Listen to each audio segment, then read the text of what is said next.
Yeah.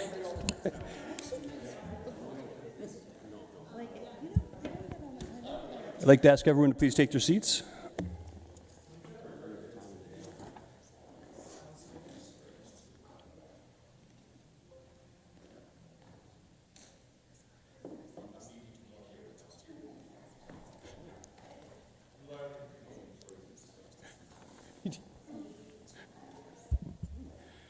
Yes, mud.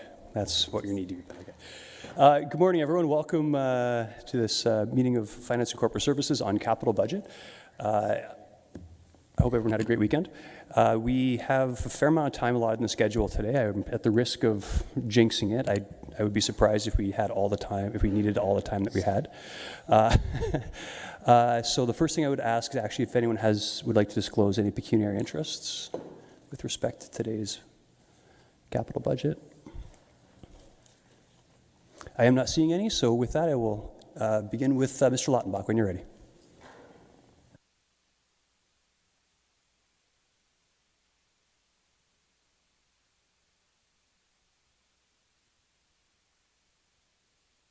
Before final budget day on February 2nd.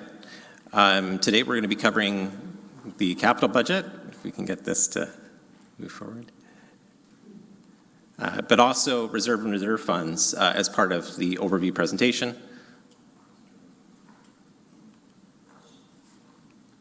Just waiting to get the clicker working here.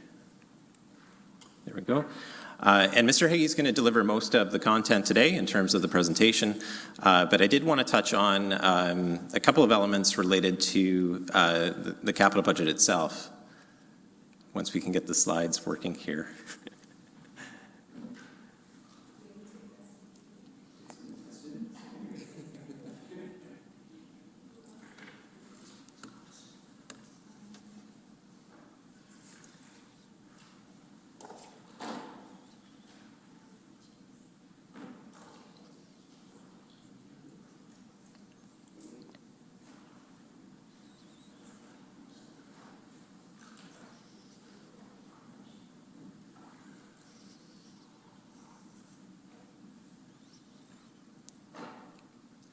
All right, there we go. So one of the questions that we often receive is how do capital projects get put into the capital budget and the capital forecast? And it's really based on priority setting that happens well in advance of putting the budget together through various processes that are identified sort of in this wheel on this slide.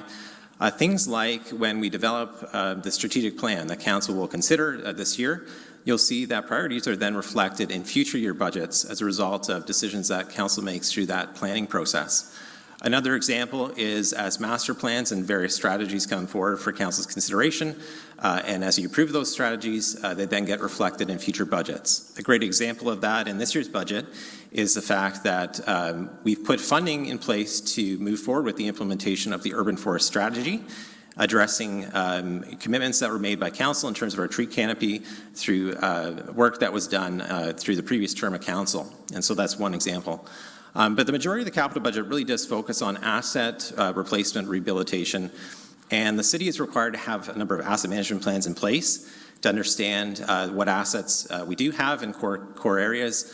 And based on condition assessment data and also inspection data, you see priorities reflected in terms of the capital program. The one other area where the capital budget addresses infrastructure is on the growth-related side, and so you do see as new infrastructure is needed, that is reflected in the capital forecast. And that's typically done through the development charge study that's prepared that outlines what those that new growth is and what's planned in terms of the forecast. Obviously, Bill 23 has been a discussion in terms of what the impacts might be related to funding growth-related infrastructure. We have not adjusted the capital forecast related to any impacts related to Bill 23 because we are still assessing sort of the full financial picture in terms of what that means. There is a report that's planned to come back to Council in the first half of this year, and it's through that report that we'll touch on some of those implications, what the potential strategy might be to address that, and then in 2024, if there's any shifts that are needed within the forecast, we'll make those adjustments. So when we look at the capital forecast that's in front of you as part of this year's budget, it represents about $1.6 billion in capital improvements and approximately 400 projects that are included.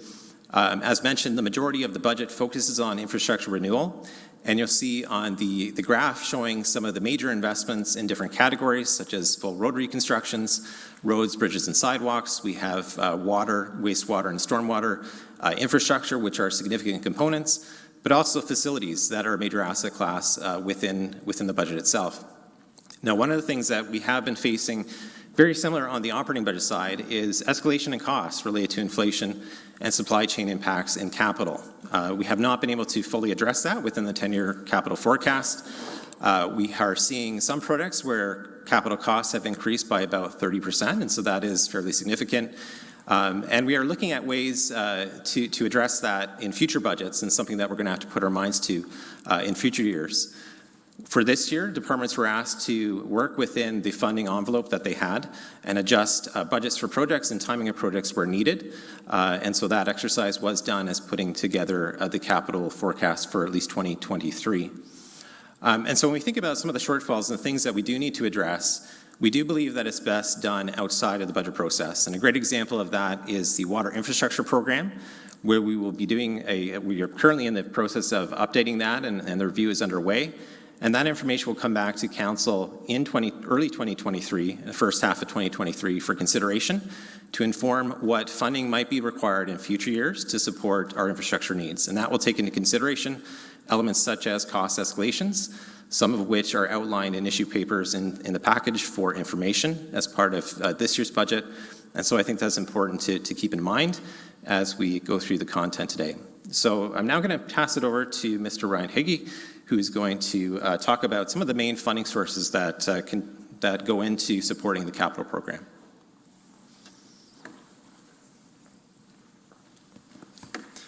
Morning. We've just talked about where the expenses go, but as Mr. Lautenbach hinted at, we're going to talk about where the funding comes from for those projects. As shown on this slide, you can see that half of the funding is coming from our enterprises, so those are the self-funding business lines of parking, building, golf, water, sanitary, storm, and gas. You can see as well that development charges is a significant funding source. About 21% of our funding comes from development charges, and then 12% from the capital pool, which will be discussed shortly. The other sources in the capital budget make up less than 10% each.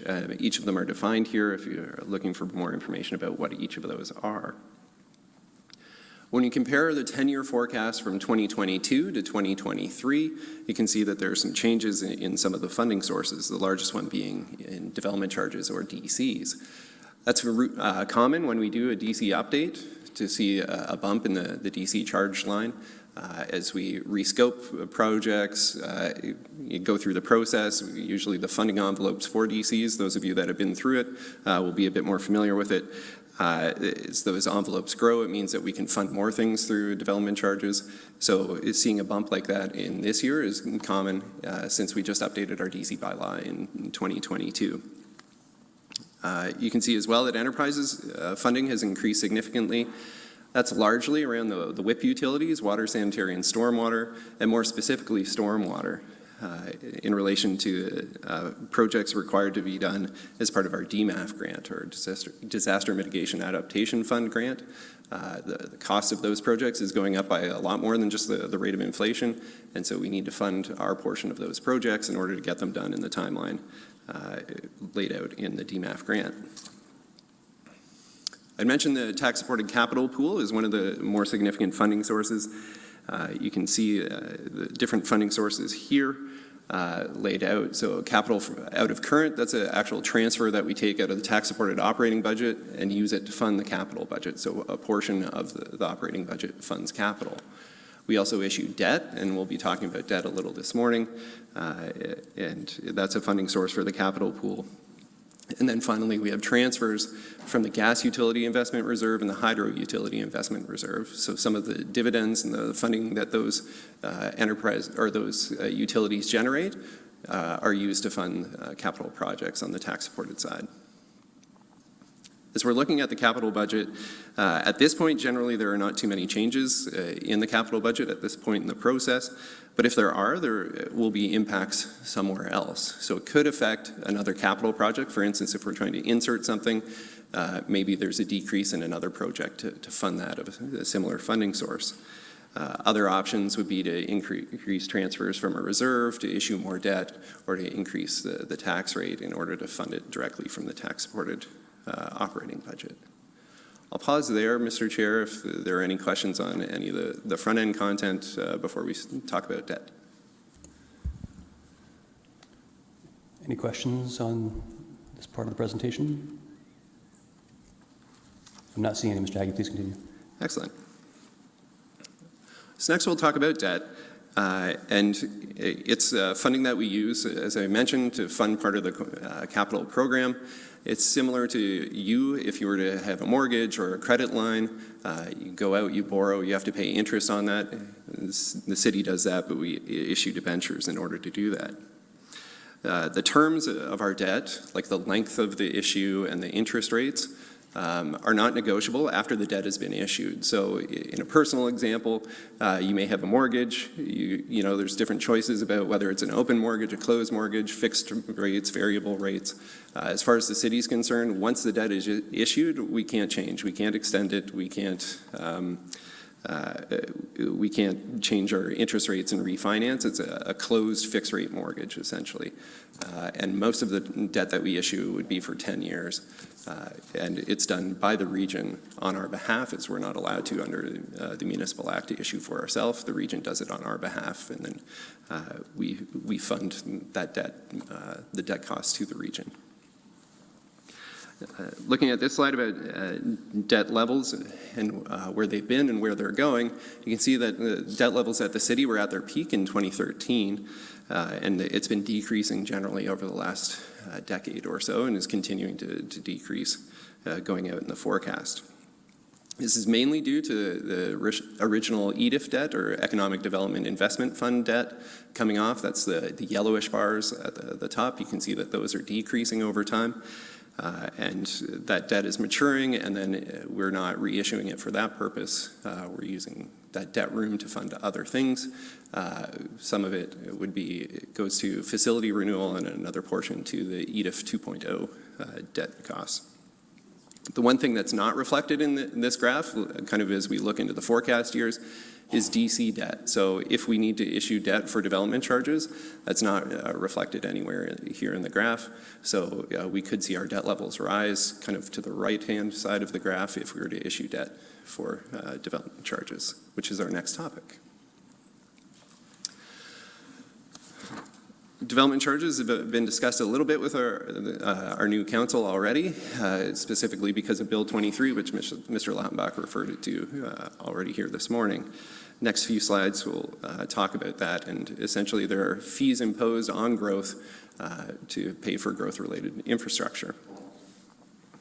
As council is aware, the DC Act was recently amended by Bill 23, and because of the complicated nature of the DC Act, whenever we do a DC bylaw update, we engage a consultant who has expertise in that area and make sure that we're doing everything on side. Our bylaw was updated in 2022 with new rates coming into effect in July of 2022. We looked at the pricing of projects, the timing of it, so we updated all of that as we were going through our DC bylaw update.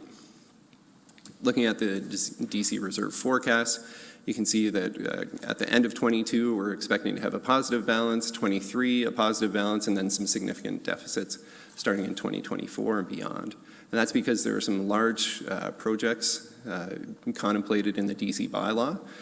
Specifically, new infrastructure going on in Schlegel Park, the indoor facilities, the pool, as well as the indoor turf field. And then on the hard infrastructure side, the Upper Hidden Valley Sewage Pumping Station being constructed in order to unlock some lands for development. The effect of that is that we need to fund those projects now. We'll collect DCs in the future to pay for that.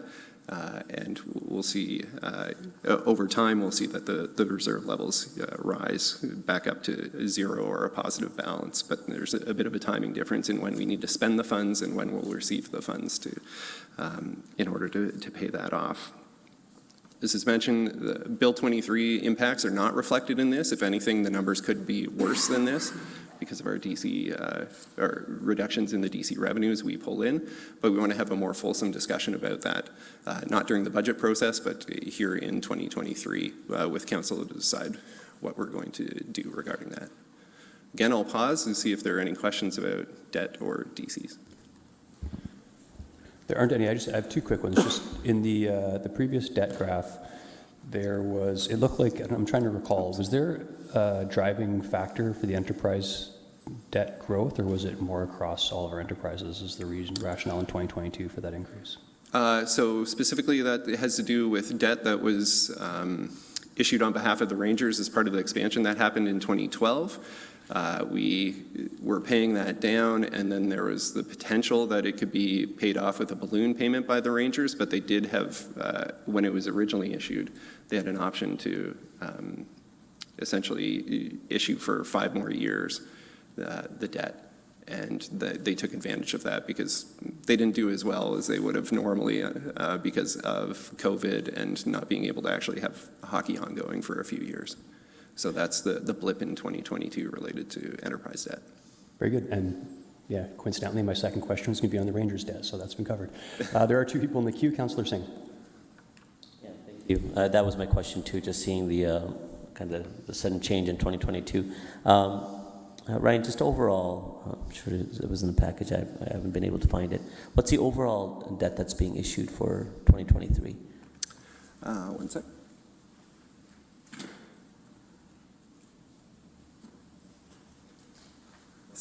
Yeah, it's a 1.4 million on the tax side, and then it's about 3 million related to EDIF 2.0. Okay, yeah, 1.4 on the tax side.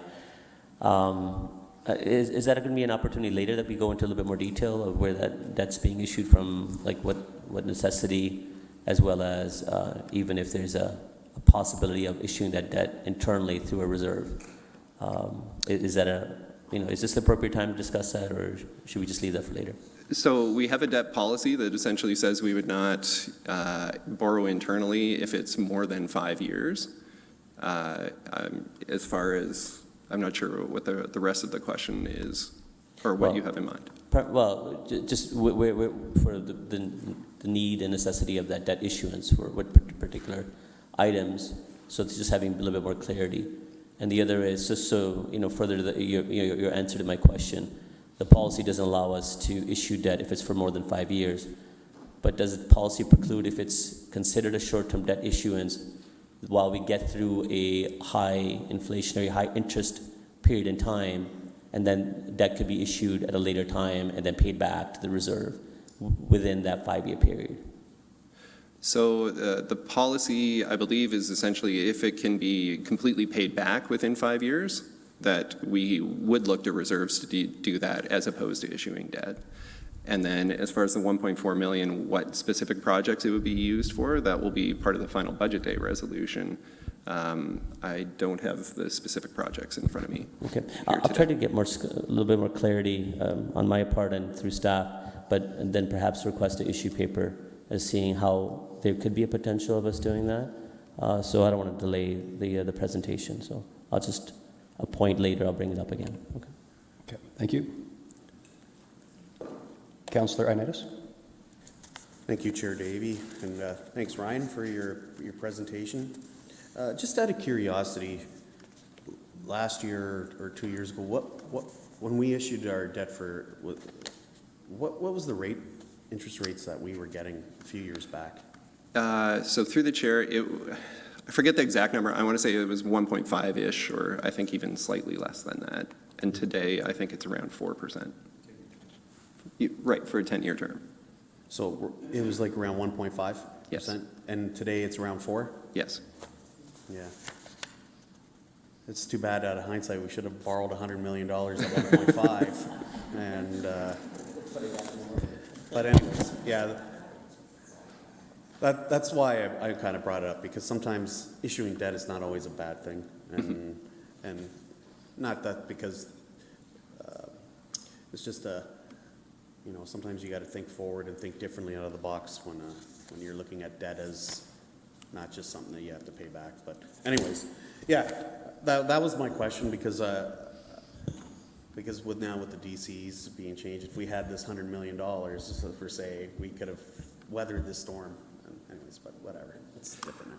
So the one comment I will make, if we were to issue debt for development charges, it would be repaid, the borrowing costs would be funded by development charges, not taxpayers. So that's, I think, an important piece of context. If we were to do that, it would not be an extra burden on taxpayers.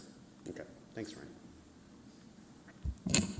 Okay, there's no one else in the queue, and just as a follow-up to Councillor Singh, that's actually an issue paper. If it's not too much work, I'd like to see. I guess the overriding question is what are the implications of borrowing from ourselves versus issuing debt? And I guess the other question I would have that I would, as part of the issue paper, would be what is the turnaround time in order for us to issue that debt? So if we what are the implications of doubling it up next year versus this year if we believe that interest rates are going to go down? So I think it's a decent issue paper to ask for. No further questions. Please continue. The next section is about reserve funds, which are Appendix D in your budget binder. These are similar to savings accounts for a specific purpose or an RRSP, so on the personal side of things. Generally, reserve levels are positive, but many of them are below their funding targets. The city has a reserve fund policy that's been in place for more than a decade now. There are some key principles included in it. For instance, only using reserves for the purpose that they've been set aside, so using the funds for the purpose they were meant, maintaining positive balances in all reserves, and we have minimum and maximum targets for reserves to make sure we're adequately funded. The reserves are grouped into 5 different categories. That's how we'll review them here today. They're corporate reserves, development, program-specific, and stabilization and capital reserves. So we'll define each of those a little bit as we go through each of the sections over the next few slides. And each of the slides is organized in the same way. We've got a reference to the relevant page at the top. So if you're trying to find information about these, you can look to the top of the slide and see where you should be looking within your budget binder. The blue bars show the reserve levels over the years of the forecast. And then the red and green lines kind of show the boundaries that we would try to live in. So ideally, we would have the blue bars between the red and green lines. At a minimum, we would want them to be positive. We generally try to avoid negative balances in reserves where at all possible. So first up are the corporate reserves. And these are fund corporate initiatives or corporate items, things like insurance, sick leave, learning and development. And as you can see here, the reserve levels are positive, but they're below the minimum and maximum targets. So ideally, we'd like to see a bit more funding in this. You can see that they're draining down over time instead of going up or maintaining. Next are development. This is the same graph we looked at in the development section. I won't reiterate everything, but essentially this is the DC reserve and what we anticipate happening there over the next few years. Program-specific reserves are aptly named as they fund items that are specific to certain programs or that are generally narrowly defined in scope. Examples include the election, energy retrofit, or affordable housing. These reserves are within the target range. You can see between the red and green lines, so that's good news, and the balances are increasing. Stabilization reserves are next and relate to operating budgets. At the end of the year, operating surpluses and deficits would go into these reserves, and that helps us avoid rate shock. If we had no funding or no balances in here, if we had a deficit, we'd have to make up that deficit in a future year by increasing rates higher than we would want to. So it's a good idea to have balances in these reserves.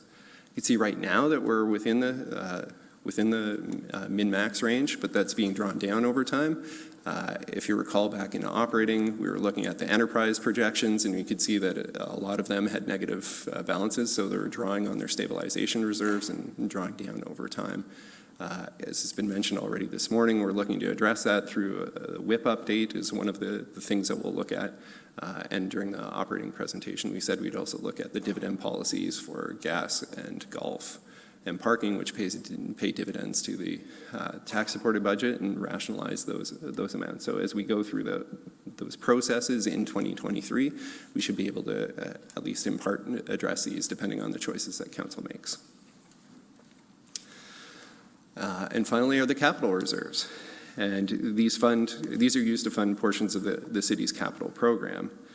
Again, there's individual reserves for each of the enterprises as well as the tax-supported capital program. I've already mentioned a couple. We talked about the gas utility hydro reserve, the gas utility investment reserve, the hydro utility investment reserve. Those are all part of this capital reserve fund pool.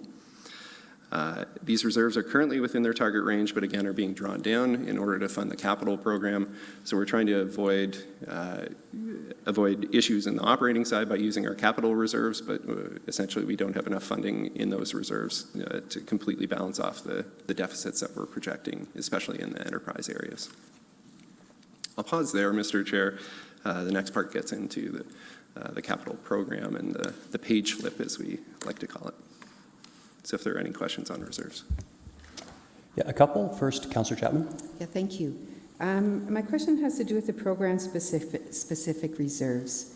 So in the 2022 budget, the maximum shows around 24 million, approximately, whereas here we've got the same maximum and minimum, but the actual reserves from 2023 and 2022, when we were forecasting the reserves, were down around 14 million, and now it's shot up to about 26 million in our current budget. And all of the numbers across the board are quite higher, like quite a bit higher than what we were forecasting in 2022. So I just wanted to understand why such a dramatic change. Like in 2022, in 2026 we were below zero in our reserve pool, and the same with 2025, whereas here we're way up around the maximum range.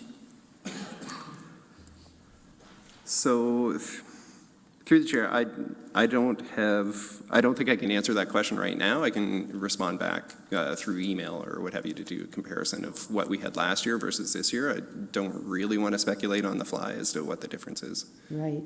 So is it common that these forecasts or these reserve forecasts, I guess they are, would see those swings? I mean, maybe it's just what happens. I just surprised me when I saw such a large discrepancy. Sorry, Ryan, could you just raise your mics up just a tiny bit?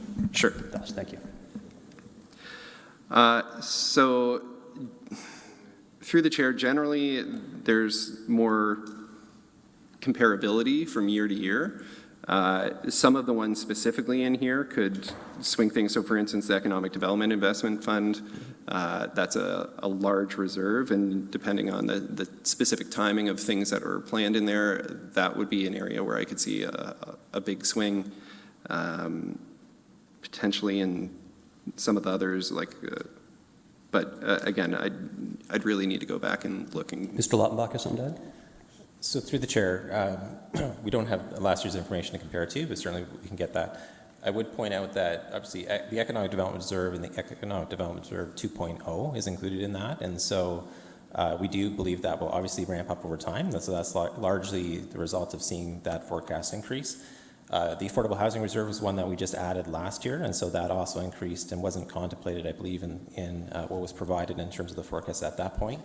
And the Energy Retrofit Reserve, we're now providing ongoing funding to, and so that's increasing as well. So it's natural to see that the forecast would have increased and will be increasing in terms of what we're projecting, but we certainly can follow up through email with doing that comparison to how it's changed compared to last year.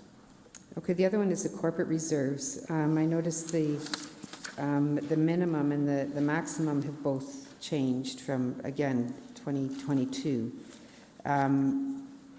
In 2022, the maximum was 35 million, whereas now we've lowered it to 20 million, and the same with the minimum has gone from about 24 million down to about 13 million. So I just wondered why those why those things were modified. So through the chair, it was either the sick leave reserve or WSIB reserve, or maybe both, I forget.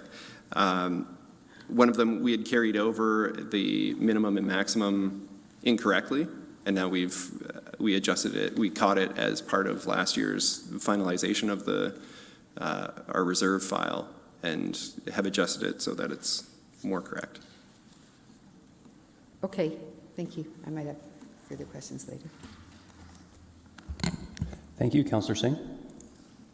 Yeah, just kind of quickly, reflection on how we used to present our budget package in showing kind of comparators with other municipalities and per household related to debt as well as reserves. I'm not necessarily seeing it as a refresh as part of the capital.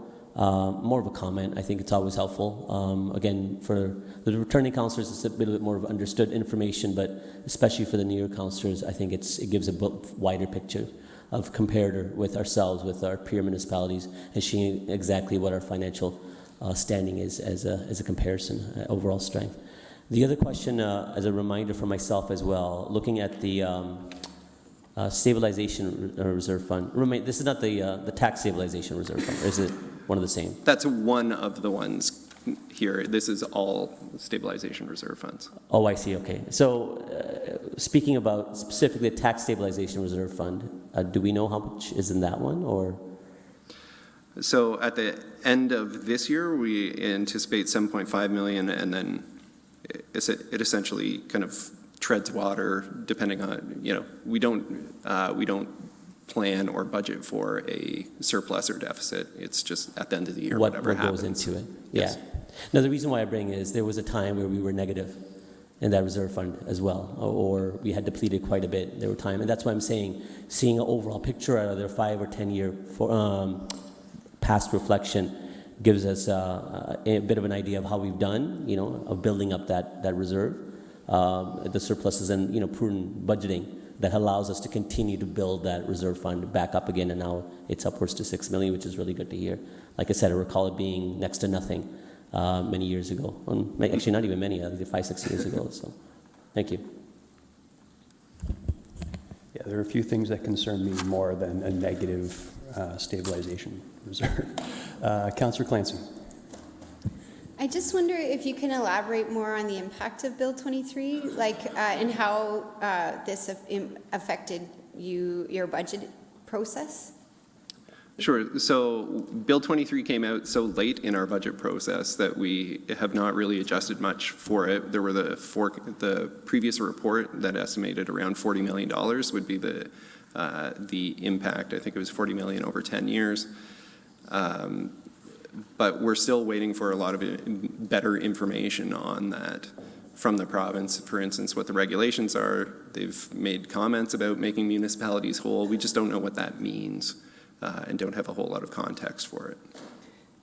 So, if we're to speculate, we'll have to come back and sit around the table if something comes up that will change this report?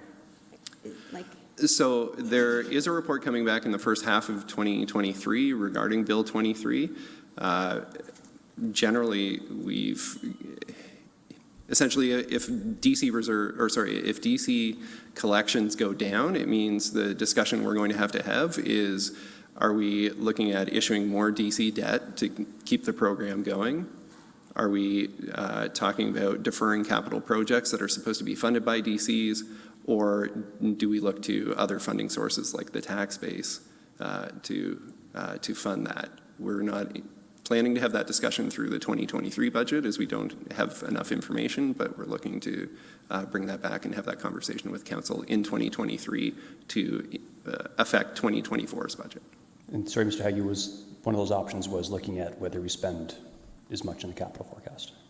Yes, and we did something similar in 2012. Our DC collections were running behind what we had projected, and we had a discussion with council about deferring capital projects. So that's one of the discussions we've had, a decade ago, but it's one of the options that would be on the table. Mr. Chapman to add? Thank you, Mr. Chair. If you refer back to page B72,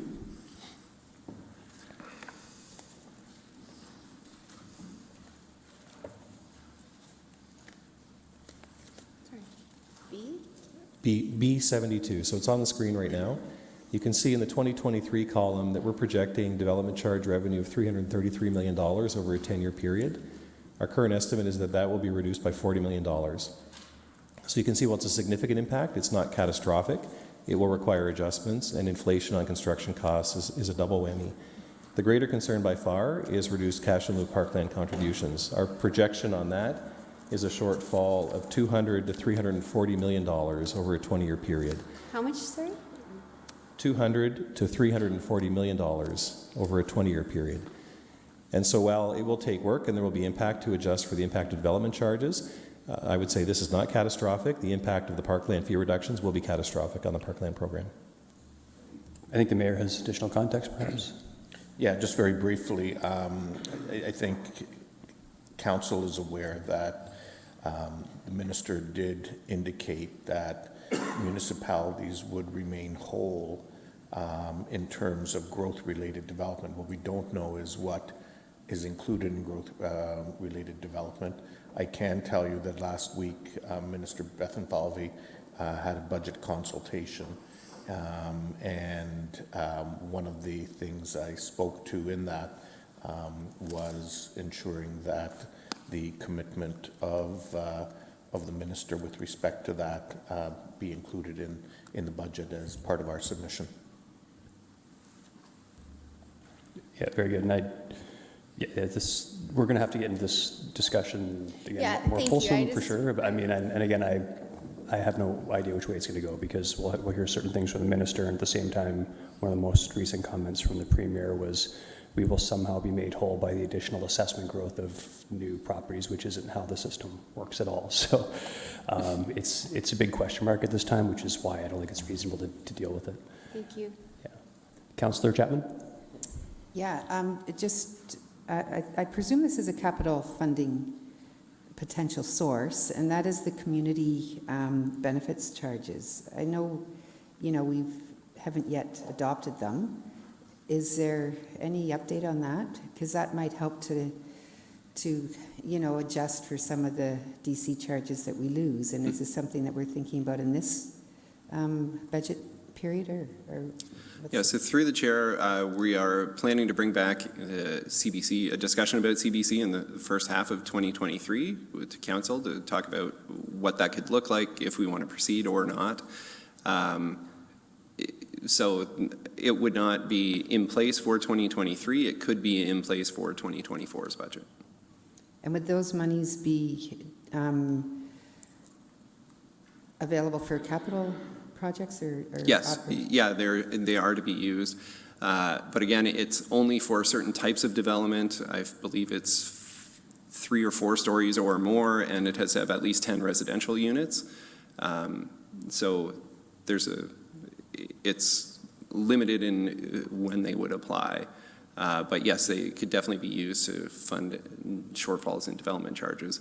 It seems a bit odd, in my mind, to take money from paying everybody paying DCs and putting that burden on a specific type of development to make up for a change in legislation. But it's possible. Okay, thank you. Okay, there are no more questions. Final section is just about the capital forecast in the format of the budget binder.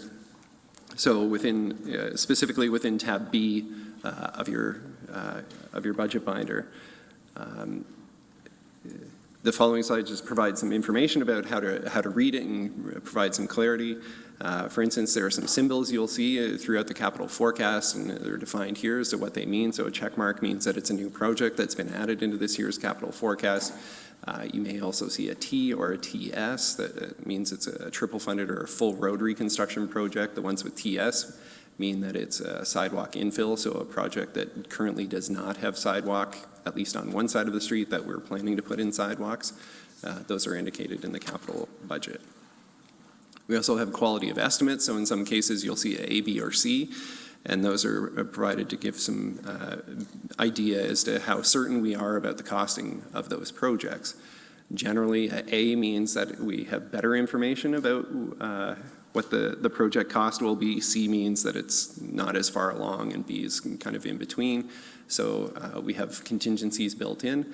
Again, this is under normal circumstances. We're currently not operating in abnormal circumstances. So A's mean that we're more confident in it. Usually we would be within that 5 to 8% range. For 2023, in the immediate future anyway, there's less certainty, but divisions were told to try to scope out projects with current costing and take into account where inflation rates have been and where they're going. So hopefully we are coming in under budget. We've allowed for that as we've been putting our budgets together. That's it for that section, Mr. Chair. And then the next piece is just about issue papers, which again are in Appendix C. So all of the capital issue papers are listed off here.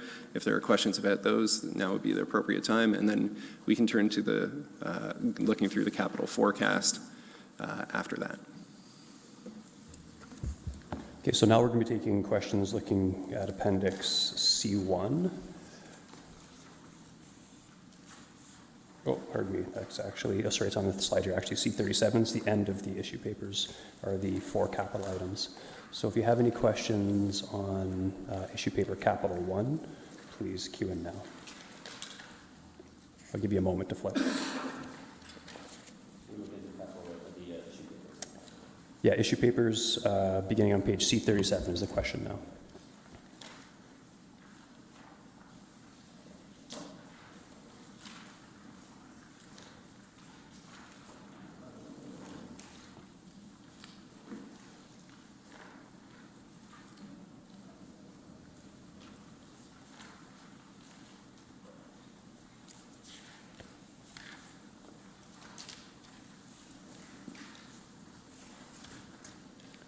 Councillor Singh. Yeah, I'll ask my one, and then I'll key back in for the other, rather than monopolizing to ask all my questions all at once. In urban forestry for C41, the issue paper outlines, again, the rationale, and I understand the policy that's been approved, endorsed by this council. And the budget projection is 5.7 million throughout the capital forecast, and that's coming out of capital recurrent, I'm assuming, so that's through the tax base? The entirety of that funding? Okay. Any rationale or consideration has been given ramping it up as opposed to, that 5.7 million all at once, and then continuity of that through the 10-year forecast, rather than slowly increasing? And that too, obviously, in keeping with the financial constraints of today's market, and of course other inflationary costs as well, because this is, again, capital work that would be required and not just operational. Ms. McGoldrick?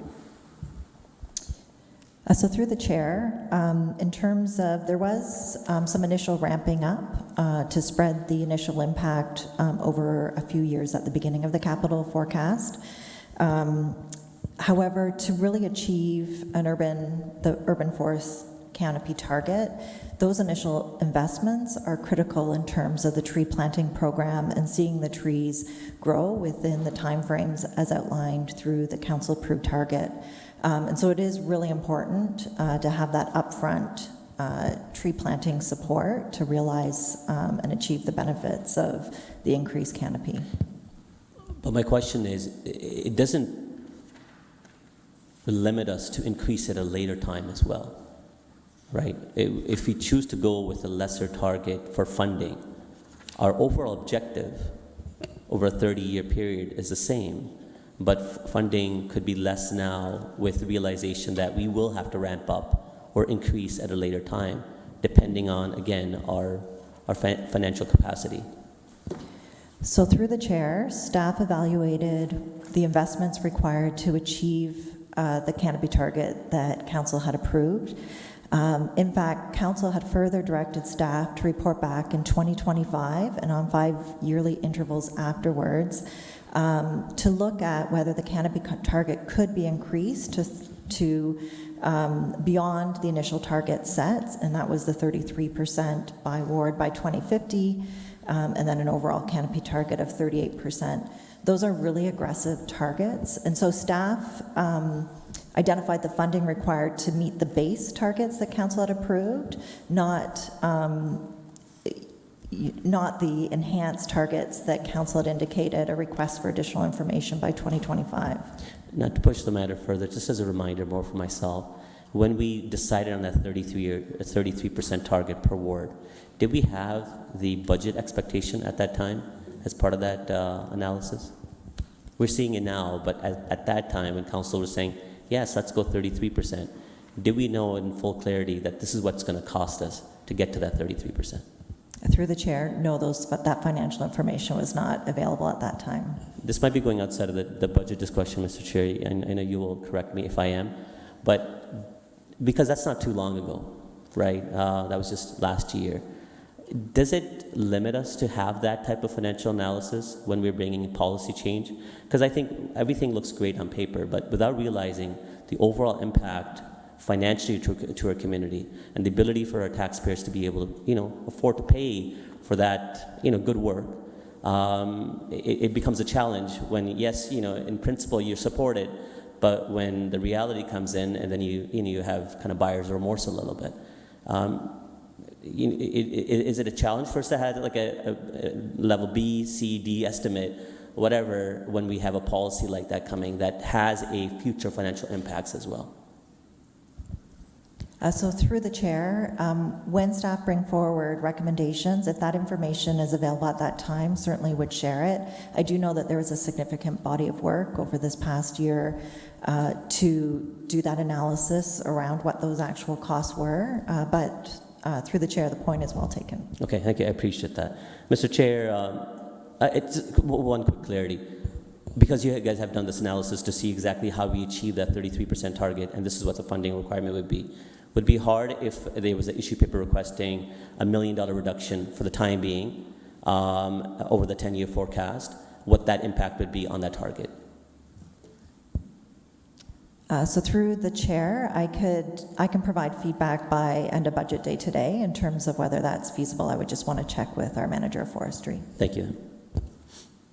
And presumably then, sorry, just a follow-up question to staff then. So $1 million reduction over the 10-year forecast would be $100,000 per year that could be applied to something operating else. Or, okay, just clarifying, thank you. Or capital, some other capital. Okay, certainly.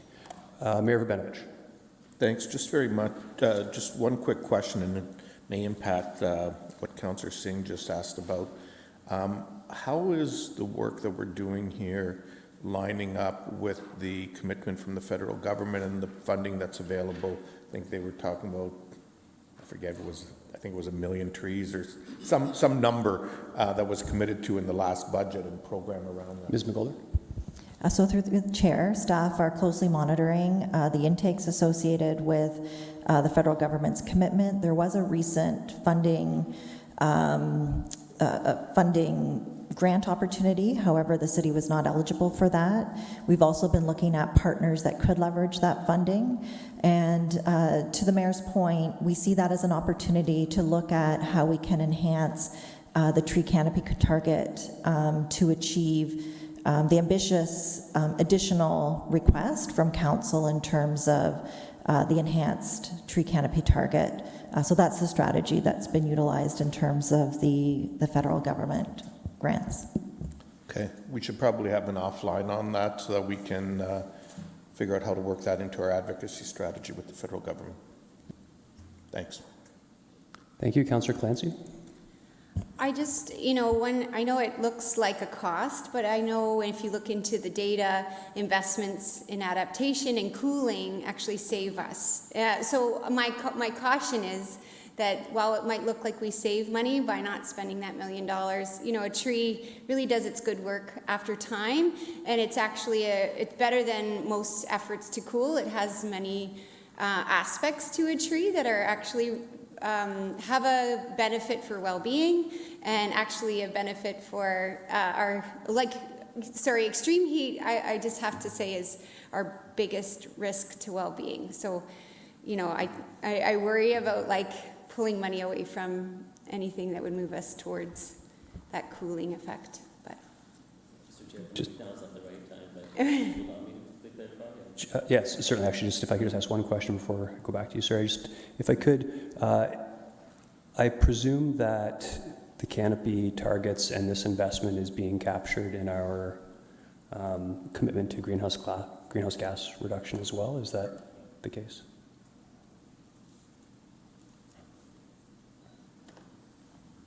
Ms. McGolder? So through the chair, yes, the Core Cap 2.0 is currently being evaluated and looking at mitigation and adaptation strategies. And so certainly a mitigation strategy is around the planting of additional trees. Okay, thank you. Councillor Singh? Yeah, I don't disagree with you, Councillor Clancy. Again, just to clarify on why the rationale for my issue paper, it's more so realizing the financial constraints of today. I'm not saying that we debate the council commitment to the 33% target.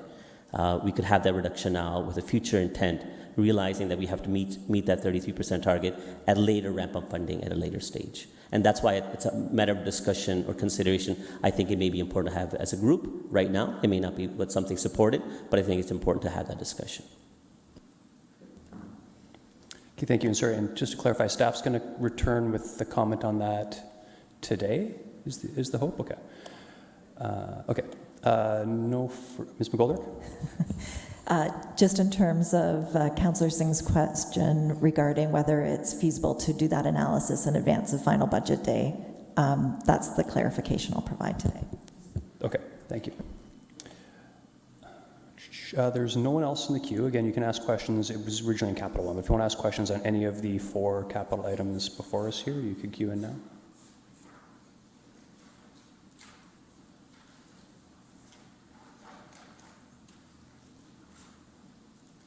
Just going to give everyone a moment.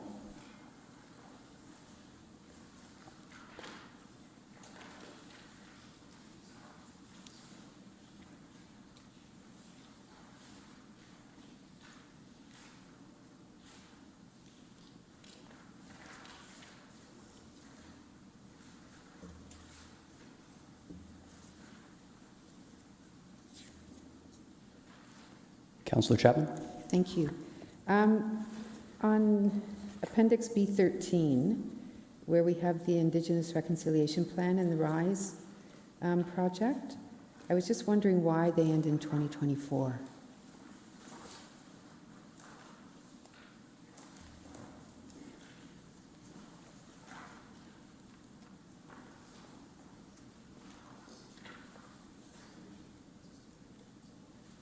Like why the available funding to these Mr. Lautenbach? programs ends. It's just a 2-year, it looks like a 2-year allocation.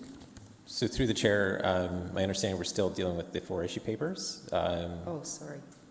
Oh, yeah, sorry. Planning. To be honest, you tilted your head and I didn't quite hear the question, so apologies. We are planning to go through the capital forecast, but that would be the next after those issue papers are dealt with. If there's no more questions on those, we can move on to what we refer to as the page flip. Okay, Mayor Vanovich? Sorry, that was a question I was going to ask because I didn't realize that we had gone over to this yet. So you're going to do a page by page or section by section like normal? Yes. Okay, thank you. Certainly be doing that afterwards. Okay, I'm not seeing else in the queue. Just a general question, and apologies, I should know this, but one of the concerns I often hear in the community is the cost and the investment we put into road reconstruction versus, I guess, alternative forms of transportation. And I know a huge portion of that is not so much the roads themselves, but the water, sewer, et cetera, infrastructure underneath. Is there a clear like funding thing anywhere that shows the difference between those two amounts? Because sometimes I think the community bundles all of that in, including the water infrastructure, and says, hey, we're spending X number of millions of dollars on roads when it's really part of our water infrastructure. Ms. McGolder? So through the chair, in the capital budget, the page flip items, anything with a T denoted as part of that project under that line item, That is what we refer to as a triple-funded project, which is the road reconstruction, which includes the water, sanitary, and stormwater replacement. And so those are primarily, if not 100%, funded through the utilities. And when it is triple funded, do we know offhand the percentage that goes towards the roads versus the subsurface infrastructure? Or, sorry, that's just, I'm not looking, I don't want to ask for an issue paper or anything, I'm just curious, just in terms of some advocacy. Mr. Chapman? Through the chair, it's 100% funded through utility rates. 100% funded through utility rates when the road needs to be redone as an When the subsurface works need to be replaced, and the thinking there is that basically the size of the trench required to replace the infrastructure takes out the entire right-of-way. And so basically the road is replaced at no cost to the taxpayer because utility rates are paying for the replacement of the subsurface infrastructure. Okay, that's helpful. I'd at some point like to find out the totals there just so we have a better understanding. Mayor Rabinovich? Thanks. Actually, just one question, particularly as it relates to our water and wastewater infrastructure, and in particular the water one, because we have obligations, Ms. McGoldrick, as you're aware, to ensure that we're around the Safe Water Drinking Act.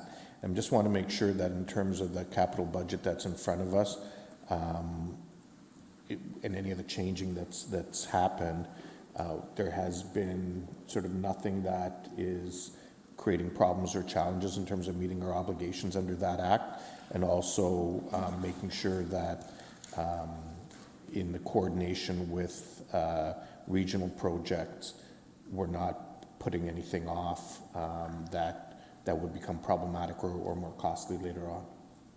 Ms. McGoldrick? So through the chair, to the question regarding the Safe Drinking Water Act and meeting our obligations. So at a high level, I would say, yes, we are meeting our obligations. However, whenever we have infrastructure that fails, whether it be a water main break or a water quality incident, that does raise the risk in terms of meeting our obligations. And so a water main break represents an opportunity for pathogens to get into the system. We have a very detailed operational procedure in terms of responding to minimize that risk as part of that. But whenever so there is a need to replace infrastructure. I would say that through the 2023 capital plan, there's no significant changes that would impact our ability to achieve compliance with the Safe Drinking Water Act.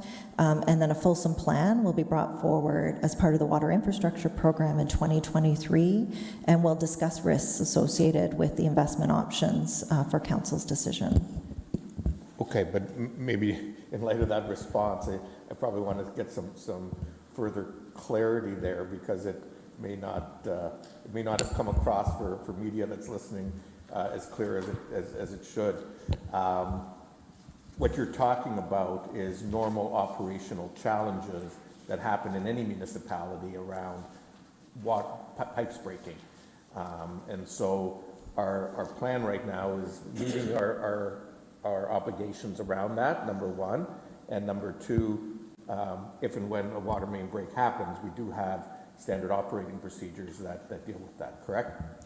That is correct. Okay. Yes. I think our director looks like he wants to jump in too. Just saying this. Oh, I don't control that one, but try again. Okay. Through the chair, maybe to add some confidence, we just recently had a third-party audit of our drinking water system, and we successfully passed that with that. So that just happened a few months ago, just before. So that was really good on our drinking water system. We're also going to be bringing back 2 reports in the spring that are reports for our drinking water quality, and those are evaluation of our program through the past year and budgetary requirements for the fall next year or this year. So, Okay. so we do have those, as well as through coordination, I guess, through the region. as part of the attachment Appendix B63 are water utility capital programs only that are water only, and most of those are related to coordinating with regional projects. So if they have a project they're doing, we're doing at the same time to for efficiencies, so we don't tear up the road twice and things like that. Awesome. Those are exactly the things I wanted to hear from the two of you.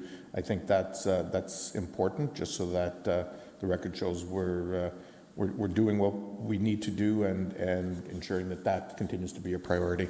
Thank you.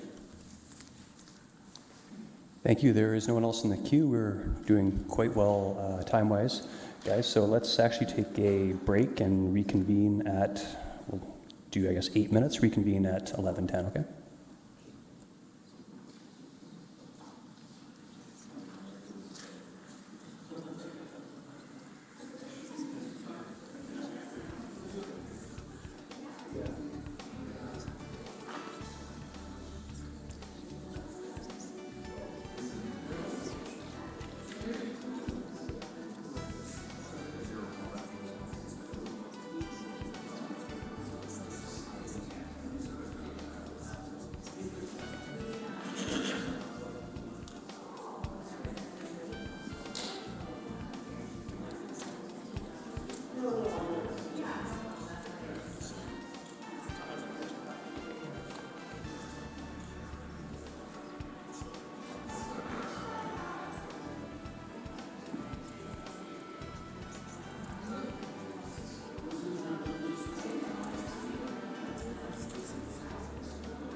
All right, I'd like to ask everyone to please take their seats.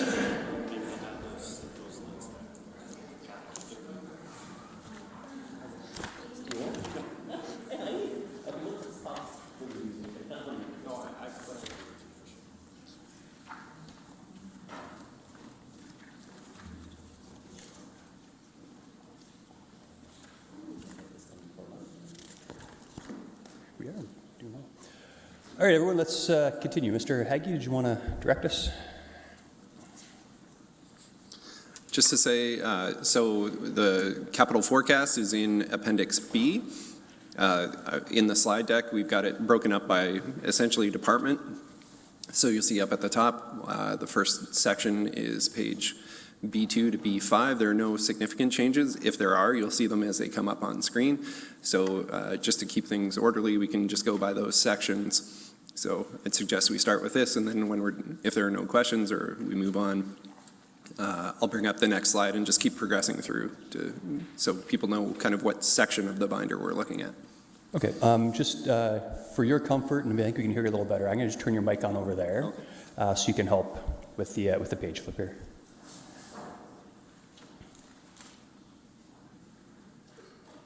You could, there we go. Okay, so sorry, so we're going to go through the highlighted items first, and then we're going to do the page flip after that? Is that?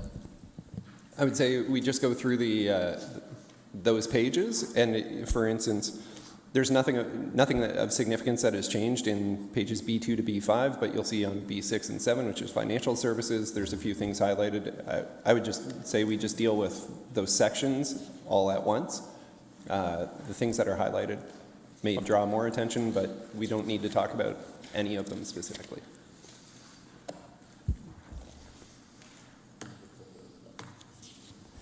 Okay, so we are looking at pages B2 to B5, which I believe includes the boards. And Mayor Verbenovich.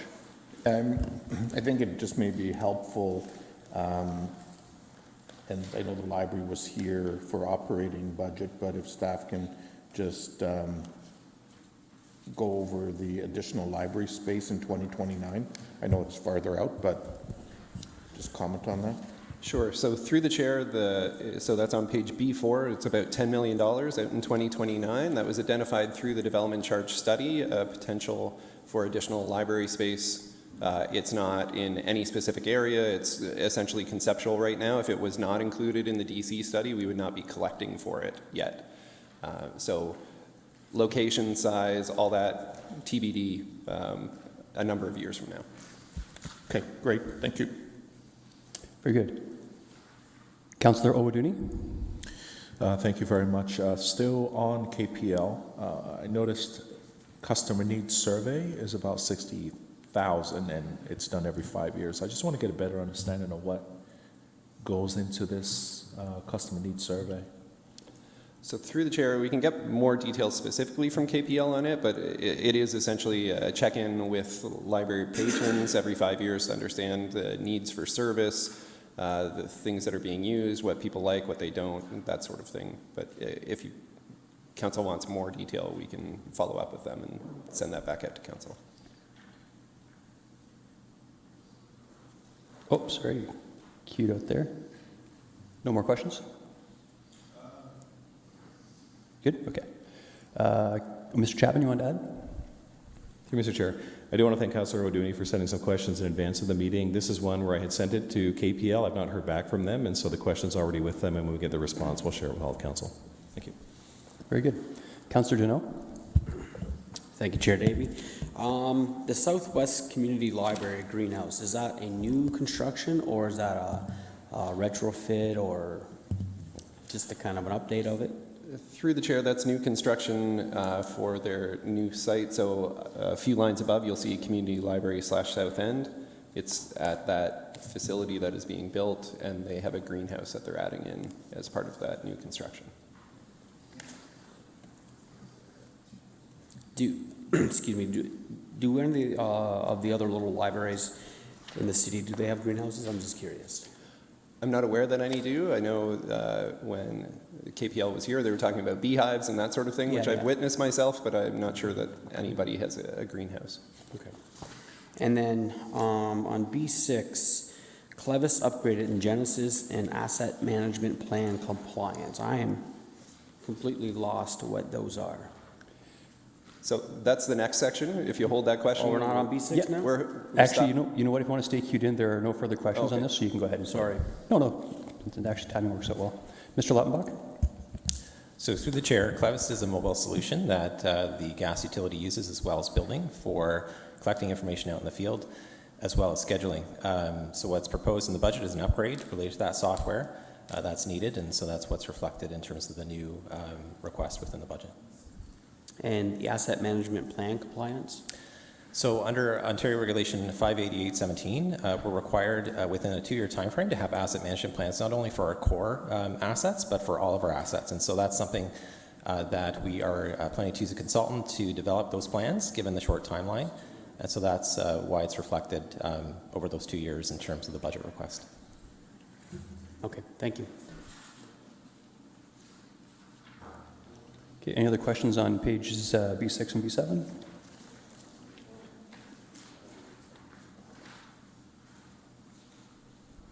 I'm not seeing any, so we have in front of us now pages B8 to B13. Councillor Chapman. Yeah, back to my question about on page B13 regarding the Indigenous Reconciliation Plan and the RISE program. I was just wondering why we only have 2 years of funding allocated. Ms. Robb. Through the chair, with respect to the Reconciliation Action Plan, that's ongoing work with our partners across the region, and so each municipality has a contribution, and the total budget for the Reconciliation Action Partners is $200,000. That said, that budget reflects the work ahead of us in 2024, and then staff would come back with additional requests once the RAP has developed a work plan and priorities for beyond that. With respect to the RISE grant, that's a 3-year pilot program, which ends in 2024, and so we will be doing an analysis of the uptake and contributions and outputs from that grant, and be coming forward after 2024 with more information. Okay, thank you. Thank you. Councillor Deneau. Thank you, Chair. B12, Council Chambers AV upgrade. That's $750,000? Is that what that amount is? It is. So what are we going to get with the upgrade? Like what are we going to have as far as the upgrades at $750,000?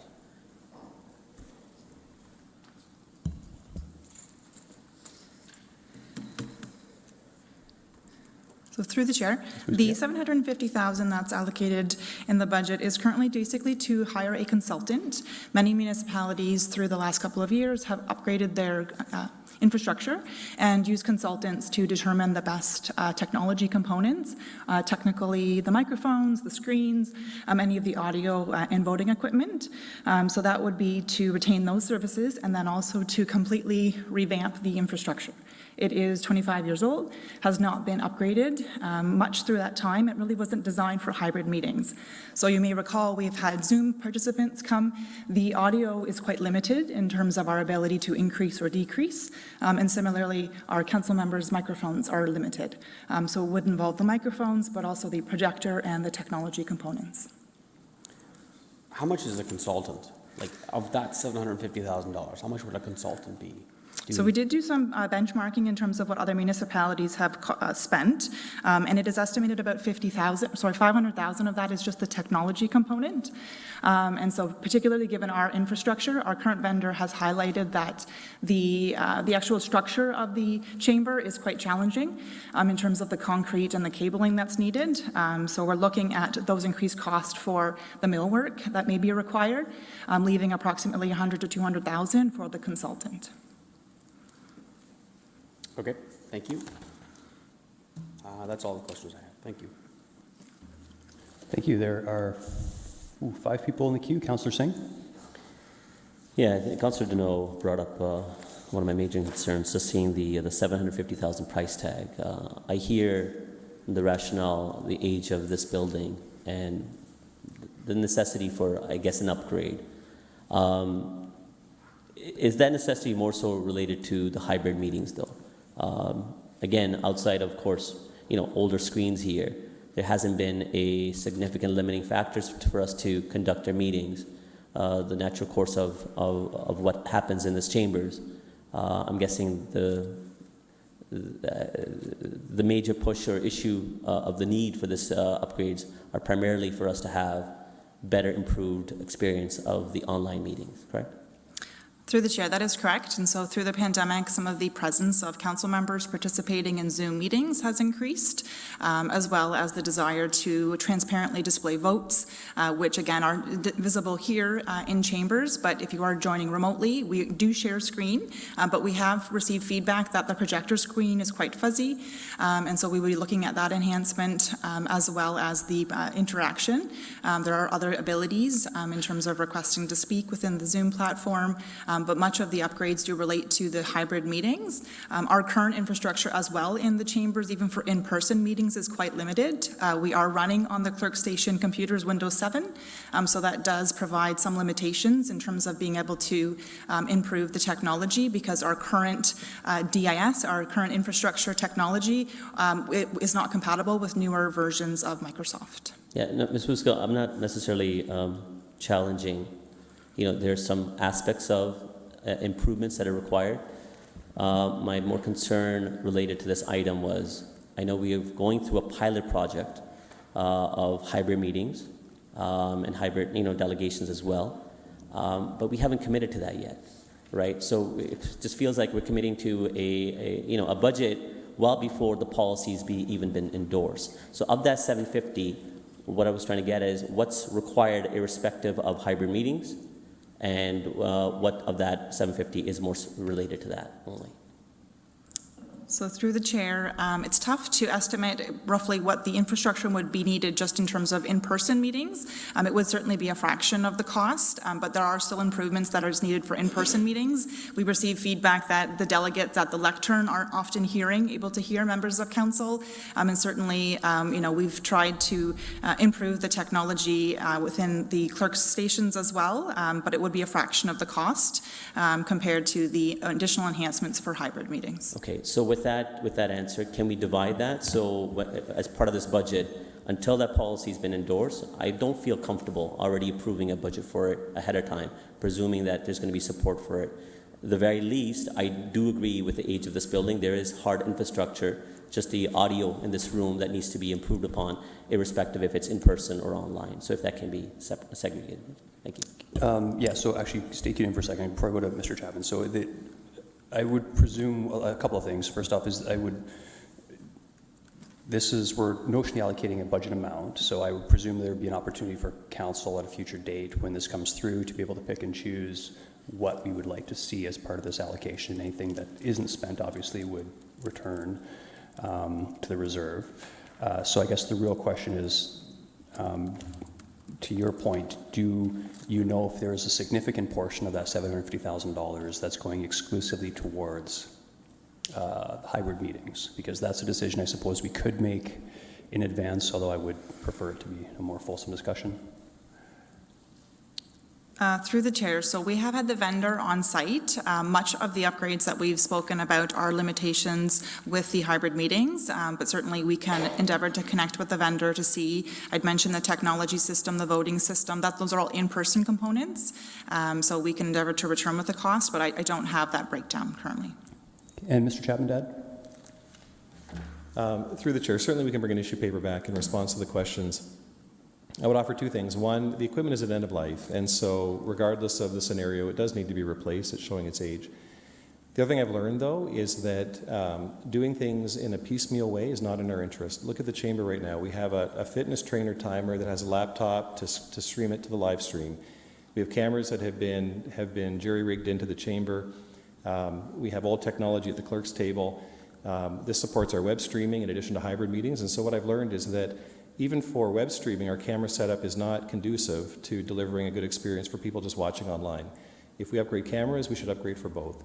So my suggestion to council would be, we'll bring the issue paper back. I think what we should do, to your point, Chair Davey, is itemize the things that are included in scope and talk about how they're interrelated. And I would suggest if council's not prepared to incur this kind of cost right now, that you would defer the project rather than implement piecemeal solutions. We've spent tens of thousands of dollars already over the past year trying to upgrade speaker quality, improve cameras, and that sort of thing, and I would suggest that's not the way forward. Other municipalities have spent upwards of $1 million on this upgrade. I believe Guelph, the region, Amanda can add to it, and we're seeing costs that are as high or higher than what we're incurring here. So we'll bring the issue paper back and outline this, but my strong caution would be not to do this in a phased way. Decide on your scope, and then at the right time implement that full scope. So are you saying that your recommendation would be rather than deferring, if you're not prepared to support this item, rather than separating the I guess hybrid aspect of the technology upgrade and what's required for in-person meeting? With that, you're shaking your head, so you don't have to reply. I take back my issue paper. I can understand your caution on that and realize and cost ends up being more. Initially, when I saw that item, my realization or I guess my assumption more so was that a significant part of that is related to the hybrid aspect of it. But with additional clarity, I think perhaps there are certain upgrades that are required no matter what. So with that, I'll take it back. Probably not a bad time for a quick shout out to clerk staff too for MacGyvering their way with all of these. Councillor Hernandez. Yeah, thank you. And just to piggyback on Councillor Singh's, can we make sure we get holographs of residents when they, but anyways, on a more of a serious note, it's kind of related to that item as well, but it's with the home tech, because I want to make sure if we're going to go through this, I didn't really like the way we surveyed ourselves with the home tech, and I think I would like to have a better wholesome discussion with that if we're going to be doing these upgrades with that as well. Thank you, Mayor Benovich. Thanks. Just a couple things. First, on the council chambers, and I get it. It's a big chunk of money that's new, but at the end of the day, as has been pointed out, I think if we had to liken this, the way the system's put together, it's kind of like taking some Lego pieces and some Meccano pieces and maybe some of those super block pieces and putting them all together and trying to make it all work as one comprehensive system. And the reality is that, quite frankly, if the system died in here, at some point, it's not something that we can afford to have happen as an organization. So it's not like you can sort of wait to end of life and say it's time to replace it. And as Mr. Chapman pointed out, there's been several. I was actually happy to see the number this low, to be frank, based on what we've read in other municipalities, school boards, and others who have put in these systems. So if you can do it for that. We'll take you out to McDonald's for a team lunch at the end. Want to keep it frugal, of course. On that, the only other thing that in this section that I wanted to touch on was the. Sorry, Mr. Mayor, just 1 second. Councillor Schneider and Councillor Owaduni, did either of you have questions on the AV stuff? Just wanted to. Okay, sorry, Mayor Banish, go ahead. Yeah. So the only other thing that I wanted to touch on is on the RISE grant. We do know that we've seen significant oversubscription of that. And so my question would be, if we were to see those numbers go up, where I guess I'd be looking to staff for suggestions as to if we were to increase it based on the demand that we're seeing, what would that look like and where would we fund it from? I mean, I can provide ideas, but I guess I'm looking to you folks to provide ideas. Ms. Robb. Through the chair, so the $100,000 actually represents doubling the size of the grant. Originally, when it was introduced a year ago, it was a $50,000 grant for the duration of the year. Through our friends in community services, we've been able to double that amount to $100,000 over the next 2 years. So I have already leveraged that relationship with Mr. May.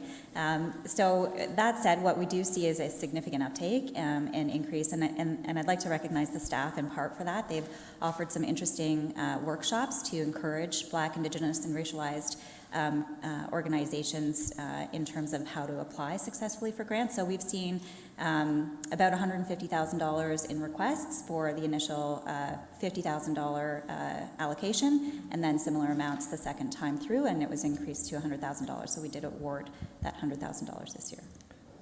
So, I mean, I still, I guess, have the question, if we were to look, to be frank, between this and also our Love My Hood grants, I think we get some of our best value through these initiatives because they're partnerships. We see grassroots organization taking the lead and neighborhood organizations or neighborhoods in general taking the lead and doing some really great place-making, community building stuff. I know, we've seen those benefit throughout the city in all of the wards. And so, I think both of those areas are somewhere where, particularly as we get into some challenging times, I'd potentially like us to put some additional investment there in order to be able to support and encourage those community groups, because I think leveraging it in that way would really be effective. Mr. May? So through you, Mr. Chair, I think that what Council should understand is the approach that we're taking to the RISE grant is exactly the same approach we took to Love My Hood, which I would agree with you is a successful and sustainable program. We built it up over time. As Ms. Robb already said, we're doubling the funding that was previously available. We'll review it this year, I believe, and then come back with a staff recommendation on the appropriate funding level on a more permanent basis. The risk you have when you grow these grants too quickly is that funding may go to applications, which may not fully fit criteria or whatever. And so you want to do this in a thoughtful manner. So I'd encourage you to stay that course. You're not long away from a staff report that will recommend more sustainable funding, likely over the 10 years of the capital forecast. Having said that, if Council's interested, it's certainly your prerogative to add another, $20,000 or $30,000 to the capital budget. I'm just not sure it's the methodical approach we should be taking. Well, I guess I appreciate that answer. I guess I would like to see something come forward as information with respect to both of those. As an example, I think at the region, and I get it, the region represents the entire area. I think our granting program was like $1 million or $2 million in this regard. And we weren't able to meet all of the demand. And so clearly it's telling me that there's between, all of us, there continues to be significant demand in this area. And I think those pressures are only going to increase in the next while. So again, I'd like to hear from staff for budget day, if we were to do that, where they would suggest additional funding come from. Okay, I will certainly take that. I will say it's wonderful to hear the budget was doubled, though. I wasn't aware of that. That's great to hear. Councillor Schneider. Thank you, Chair Davey. Just getting back to the council tech and meeting tech, will council be surveyed, interviewed on what the needs in here might be? And will we also be going out to the public to see what it is that they need or they're struggling with when they want to attend a meeting virtually? I think that'd be helpful for any consultant. So through the chair, exactly. So the benefit of having the members running the council as well as delegates participate is important. We do issue, after every delegate experience, a current customer satisfaction survey, and we have used that data in the issue paper. They have expressed concerns with being able to be heard through Zoom or hearing individuals in Zoom in the chambers and also the projector screen. So as part of that process, we would look to engage as to what do members of council and the public envision in terms of meetings going forward. That's great, because I look here and I see these screens down here, but most of us have a laptop or a tablet. Are these still needed? And I do want to give you full kudos and compliments for the ease of finding information about a council meeting, how you can go to the calendar and everything you need, the agendas, the watch live link, everything is right there. Very well organized and very easy for residents to take part. So good work on that. Thank you. Sorry, it occurs to me that I typically ask staff about the workload, but I'm assuming that identifying $20,000 is something that can be done fairly simply. Okay, thank you. Sorry, up next is Councillor Owoduni. Thank you very much, Chair. Just staying on the same topic, if we defer and say let's do this in the future, do you see the price going up over a period of time? So through the chair, we certainly do see that, and Mr. Murray's in the audience here in terms of technology pricing. It has gone up. In addition to the price, it's also the delays with being able to secure equipment. So as it relates to, if we do push this into 2024, certainly there could be some increased costs to the technology. Hopefully the shipping delays will have rectified by then, but we are aware of that. In addition, I'd mentioned the millwork, and so the cost of laborers that may be needed to assist with any construction or cabling would potentially be going up as well. And once the technology is installed, how long is the lifespan of the technology? Do we know? Is it for the next 20 years, 10 years? Or? So through the chair, I'm not aware. I certainly, we've connected with City of Guelph, that was mentioned. City of Cambridge is currently in the works as well to improve their systems. What I'm hearing is 10 to 15 years. Just with the pace of technology changes, Councillor Schneider mentioned the screens that are embedded in the desks. Again, newer technology, but there's LCDs and 4K TVs out now. So I think just being mindful of how quickly the pace of technology changes, I would hesitate to say it's anything greater than that. Thank you, Councillor Singh.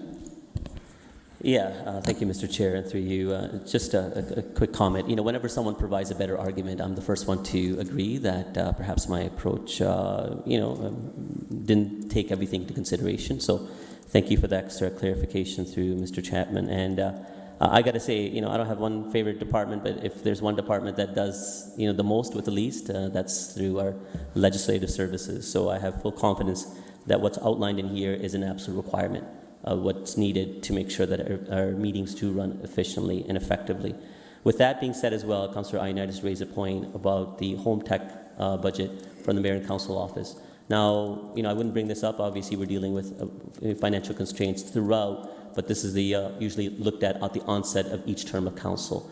When was the last time that budget was reviewed or has changed? I don't recall it. If you can remind me, please.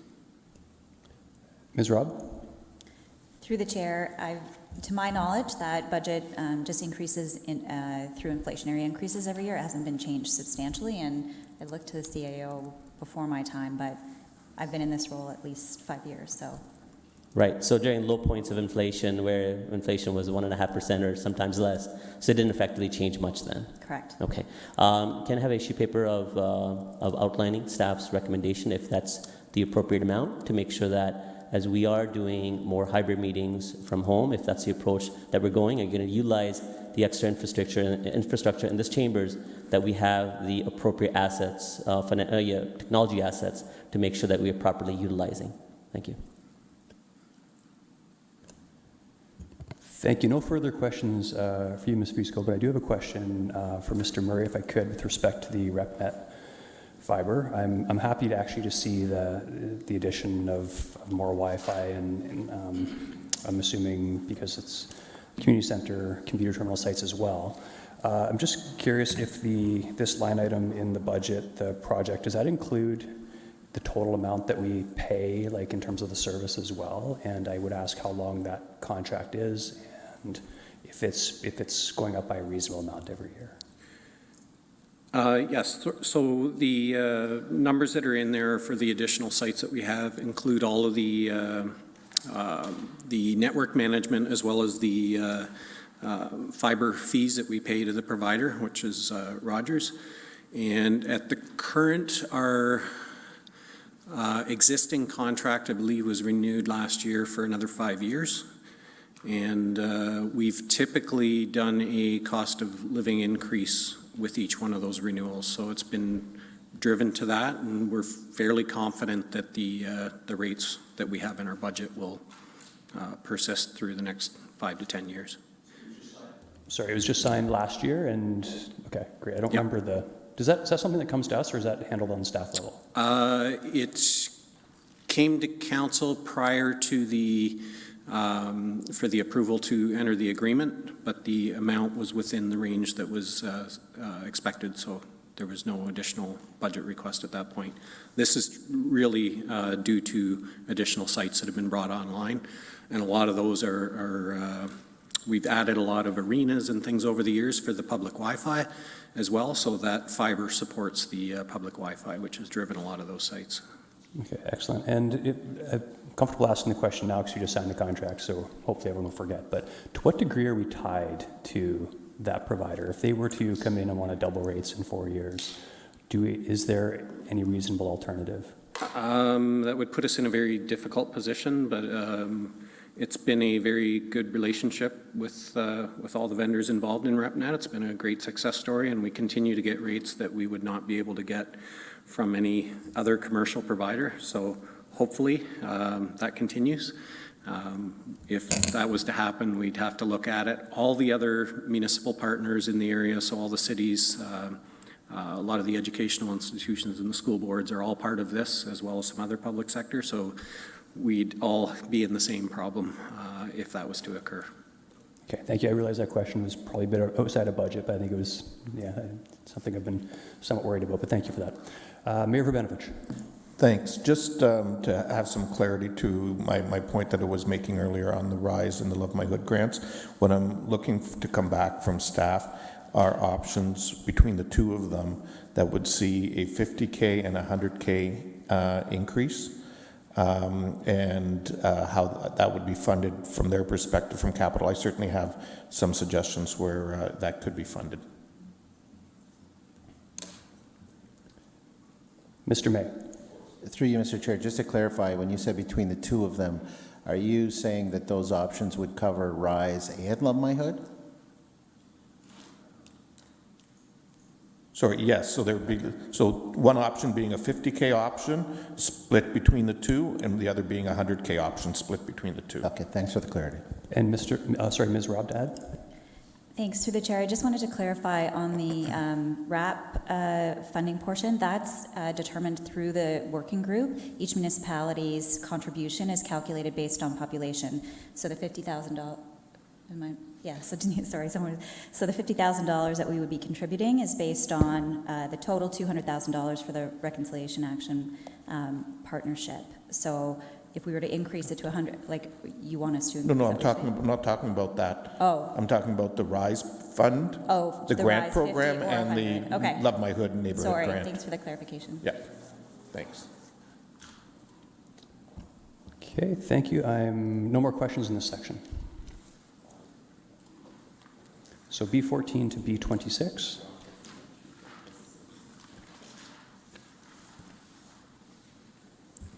Give folks a moment to review. Mayor Verbenovich. So page B24,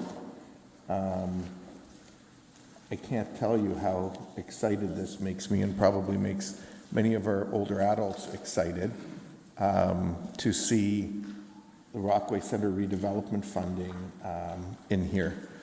And I recall when the council chamber was full of, I think this takes me back to 2014? I can't remember if it was 2014 or 18. I think it might have been 14. Okay, anyway, so a while ago when the council chamber was full and with people in Save Rockaway Center t-shirts. You know, we know that this is something that, especially with our aging population, is very much needed. You know, balancing that with I know the work that we're doing to ensure all of our centers are intergenerational and have sort of, you know, from birth to older adult programming for folks. I'm just wondering, at what point do we think we'll see a more detailed business plan for this project coming forward? Is that likely late 2023, early 2024? Mr. May? Through you, Mr. Chair. So the public feedback that was as a response to the last proposal was just before my time in this role. And so we've learned a lot from that time. We are actually spending most of this year engaging with the users at that center, as well as some other key stakeholders, which will include, of course, members of council. Once that work has been done, we will bring forward a report in terms of next steps. I do expect that that will be late this year or early next year. Okay, and is one of the things that we're going to be looking at, because it was discussed at the time, the potential for a partnership proposal on that site that could see some other community partners come into a rebuilt facility? Through you, Mr. Chair, yes, that is something we'll be looking at. We'll also be looking at several other options that have come forward since that time. Okay, thank you. Thank you, Councillor Singh. Yeah, so for B23, for neighborhood programs and services, outdoor winter rink, the extra added 540,000, how many rinks would that help to facilitate? Mr. May. Through you, Mr. Chair, that would facilitate, we basically have a waiting list right now of 4 parks that would clear that backlog, plus an additional 1, I believe. 4 parks, and so 5, yep. You're saying? Yep. For winter rinks? It's that expensive? Through you, Mr. Chair, it's primarily to fund water connections into the park, but also sheds in the park, which we found to be very helpful in terms of not just winter rinks, but other outdoor amenities throughout the summers. Okay, so it's about 100,000 cost now for winter rinks then? Yeah, a little less than that. Okay. Well, I'm happy to see it. Just surprised by the price tag. Councillor Chapman? I was also curious about that, about the rinks, especially given global warming. I mean, I support rinks, but maybe we should think about introducing them, slowly and see the uptake. But anyway, my question had to do with the Rockway golf course expenditures. I don't see Dune on here. I think it's on the next page. Oh, is it? Okay, sorry. Yeah, but I missed that. I guess what my question has to do with both of these is, what is the revenue generated by the 2 golf courses? Was it in the operating budget? Was it? Okay, then that's fine. I'll go back and look at it. My next question had to do with page B24. And it, I just wondered how one would get an item on this community resource center budget line. And I'm thinking specifically about the interest and the needs and the requests from Victoria Park Community Centre and Cherry Park Neighbourhood Association, or Victoria Park Neighbourhood Association and the CPNA, and their long-standing requests for some sort of community space more than a 500 square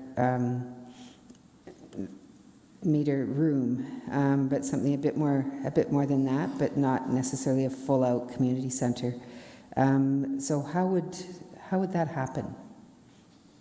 Through you, Mr. Chair. First of all, in terms of the golf question, I'd encourage Councillor Chapman to check page A4 for the answer in terms of revenue generation. In terms of the items on this list, each one of these items goes through a rigorous planning process where we go out to the community through the Leisure Facilities Master Plan to look at growth in specific neighborhoods, demand, what the services already in a neighborhood. And once that Leisure Facilities Master Plan has been approved by Council, we also recommend what are the priorities for indoor rec facilities. And once Council approves that, they get put into the capital budget process. Okay, I just want to highlight the increased density in the downtown area that would both, space would definitely both benefit those 2 neighborhood associations. So maybe at the next updating of the Leisure Facilities Master Plan. Thank you. Thank you, Councillor Deneau. Thank you, Chair. B16. I'm assuming that's the Kitchener Memorial Auditorium. KMAC, is that what that is? It is. Yeah. So I kind of have an idea how the organization is run. Explain to me who owns the Rangers, if somebody can. So through you, Mr. Chair, the Kitchener Rangers are a community-owned and operated organization. The City of Kitchener has no ownership in that model. Okay. Do we own the Odd? We do. We do own the Odd.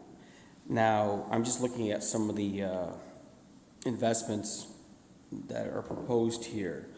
So do the Rangers as a team, do they contribute any money to any of these things? Like, is this half of the amount that it would cost, or a third, or a quarter? So through you, Mr. Chair, the City of Kitchener funds the core facility requirements of the building.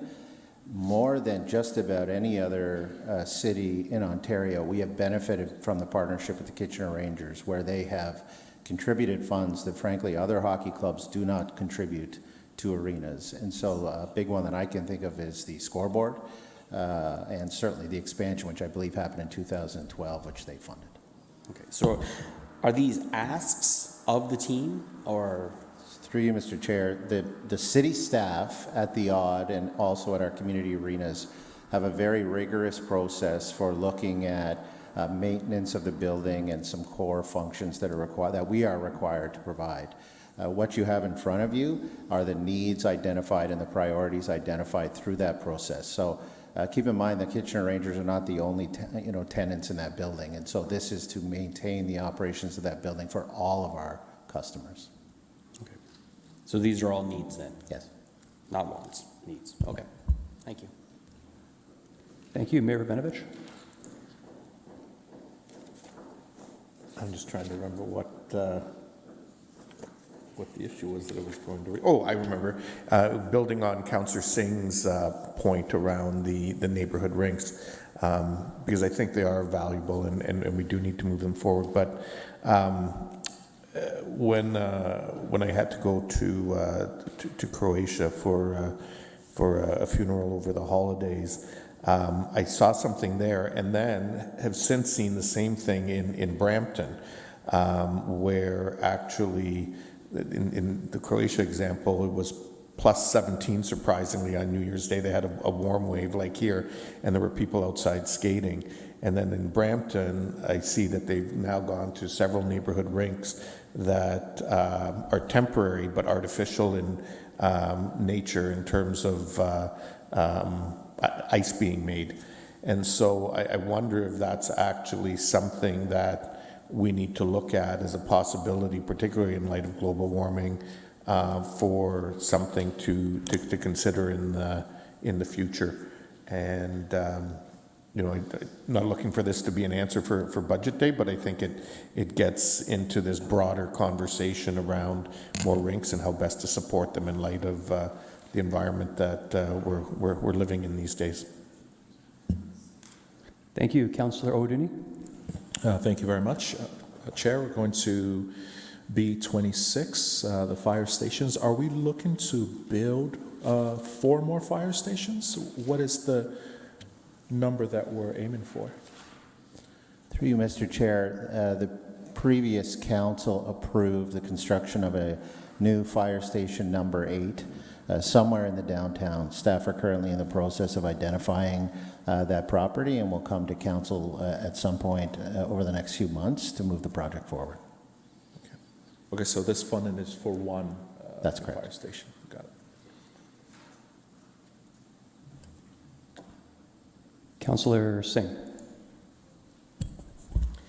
Yeah, I apologize for carrying on a beaten horse, but Councillor Chapman raised the concern regarding global warming and ice rinks, outdoor ice rinks.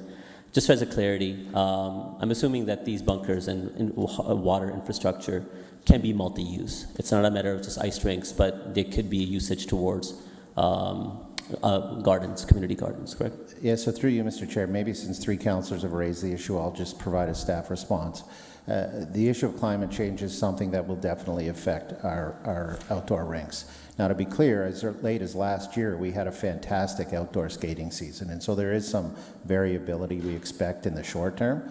That's why we're not saying build 5 outdoor rinks next year. We're going to space them out over time, and as we understand the issue better, may make changes to the program. As an example, we've already purchased 2 artificial ice rinks. And so staff are now looking at how can we utilize those, not only in the winter, but also in the summer. And so we're already doing work that Mayor Vandergrift first raised. But Councillor Singh, you're absolutely right. The investments we make in hydro, water, and these sheds could be used for a wide variety of uses within our parks. And the first one that jumps to my mind is community gardens. Perfect. Thank you. Thank you. Councillor Schneider. Thank you, Chair Davey. Just with regards to these winter rinks, and we have mentioned climate change, one of the ways to kind of help with that is having more of the bladder-based rinks where if the snow or ice melts, it's water and can just freeze again. Are we looking into that as an option for some of our outdoor rinks? Yeah, through you, Mr. Chair, we're looking into that, and I suspect in the next year or two we're going to look into a variety of things. It may be that we go to a smaller number of outdoor rinks, but they're actually similar to the rink in Carl's Air Square where they're actually cooled. So this is work staff are just turning their attention to this year, and I suspect we will come back on the future of the program. Okay, and just one question about the auditorium, the dressing room flooring. That is for all the dressing rooms at minor hockey that the adult recreation old-timers would use, not just for the Rangers, or probably wouldn't even include the Rangers, is that? It's for all of the flooring. Okay. Yes. Thanks. Thank you. Councillor Chapman. Yeah, I just had another question about page B26. What exactly is the Next Generation 911 and the Fire Master Plan? Just clarification on those two. Through you, Mr. Chair. So the Fire Master Plan is something we do generally on a 5-year cycle where we look at service levels provided by the fire department and bring recommendations forward to council. As an example, the last Fire Master Plan we did recommended additional staffing. We then came back in a couple of, I would say a year or two ago, and got approval on that staffing. In terms of Next Generation 911, this is an initiative that's being rolled out across the province where we're changing the technology used for 911 response and emergency dispatch. As an example, right now it's difficult when people call 911 using a cell phone to locate them. I believe that Next Generation 911 may actually also provide texting abilities. And you can submit photos to the 911 dispatchers. So it's something we don't have a choice on, to be frank, but will also provide much improved service from an emergency response perspective. Okay, so is it coming down from the federal or the provincial government? Provincial government. Okay. And regarding the Fire Master Plan then, is there a reason why we don't see it, an additional 153 or whatever amount, later in the 10-year forecast? Yeah, through you, Mr. Chair. I think one of the questions we have is the frequency by which we do these studies, and so it's actually going to be part of this review. Thank you. Okay, there's no one else in the queue. Just, I guess I'm going to make a statement, and Mr. May, if you wanted to comment. But if I were, and it's weird because I'm definitely a hockey guy and I can't play basketball to save my life, but if I were inclined, I already have an issue paper coming back with the costing on basketball courts. If we were inclined to replace the winter rinks with the additional construction of new basketball courts, and I think it would look like possibly 4 in that price range, would there be concerns from staff if council went in that direction?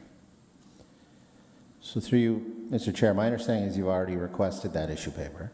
Now I'm talking about the funding, right? So yeah, it will come forward and you make the decision at that time.